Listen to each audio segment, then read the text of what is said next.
देखिए आज पढ़ेंगे बैंक का अपर्दन चक्र। बैंक का अपर्दन चक्र जो है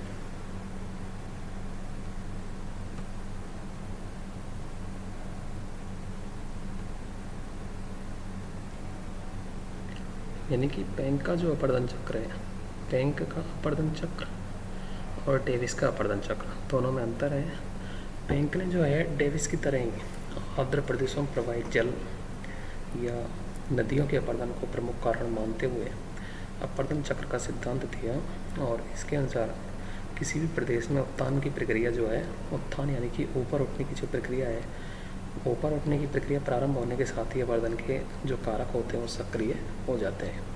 यानी कि जो इरिगेशन रीजन्स जो होते हैं या इरिगेशन कॉज जो होते हैं वो सक्रिय हो जाते हैं, एक्टिवेट हो जाते हैं। अपर्दन का कार्य तब घटित होता है जब तक कि आधा तल की प्राप्ति ना हो। यानी कि अपर्दन की जो घटना है वो तब तक हो जाएगी जब तक कोई भी जो आकृति है वो समतल नहीं हो जाती है, तब तक वो चलती रहती है। आर्द्र प्रदेशों में मुख्य नदी के साथ ही जब सहायक नदी भी आधार तल को प्राप्त कर लेती है तब एक अपर्दन चक्र पूर्ण होता है और अंतिम रूप से लगभग समतल प्राय मैदान इन ड्रम्प का विकास होता है। तो यहाँ जल विभाजक के अवशेष इनसेल वर्ग के रूप में रह जाते हैं।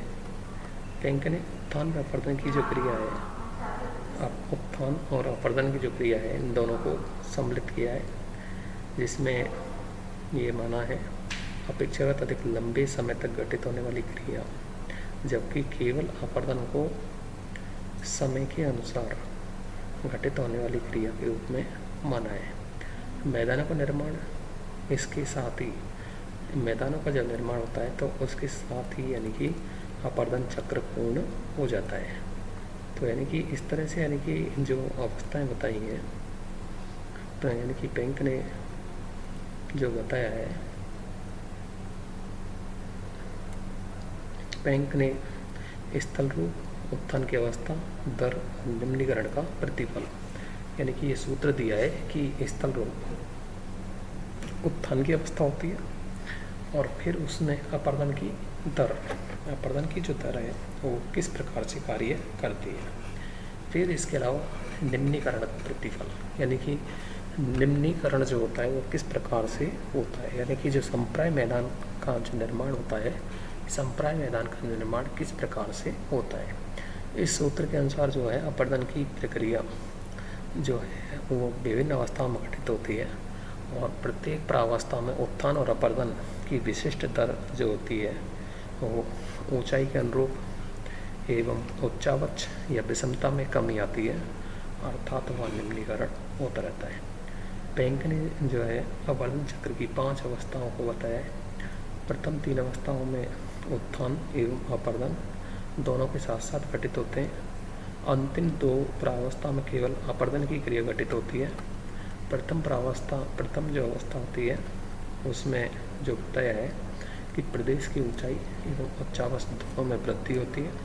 ऊंचाई में वृद्धि के कारण उत्थान की दर और अपर्दन की तुलना में अधिक होना है, जबकि उच्चावच में वृद्धि के कारण नदी द्वारा तलीय घटान की अधिकता होती है। यानी कि उत्थान की दर तो होती है अधिक और अपर्दन की दर होती है अपेक्षाकृत कम। तो इसलिए यानी कि उच्चावच जो है उसमें वृद्धि होती रहती है। दूसरी अवस्था जो है उसमें जो बताया है कि अपर्दन की तुलना में उत्थान की दर अधिक होने के कारण ऊंचाई में वृद्धि होती है, लेकिन उच्चावच स्थिर रहता है। यानी कि जो सेकंड स्टेज होती है, सेकंड स्टेज के अंदर कि अपर्दन की तुलना में उत्थान की दर अधिक होने के कारण ऊंचाई में वृद्धि होती रहती है, लेकिन उच्चावच जो होता है वो क्या होता है, स्थिर होता है, क्योंकि वहीं उच्चावच भी होता है और अपर्दन भी होता है। तीसरी अवस्था में उत्थान और अपर्दन दोनों की दर समान होती है और ऊंचाई में वृद्धि रुक जाती है। या जो है ऊंचाई में वृद्धि रुक जाती है क्योंकि किसी भी श्रेणी की जो ऊंचाई है वो बढ़ना रुक जाता है, क्योंकि यहाँ उत्थान और अपर्दन दोनों की जो दर होती है वो समान होती है।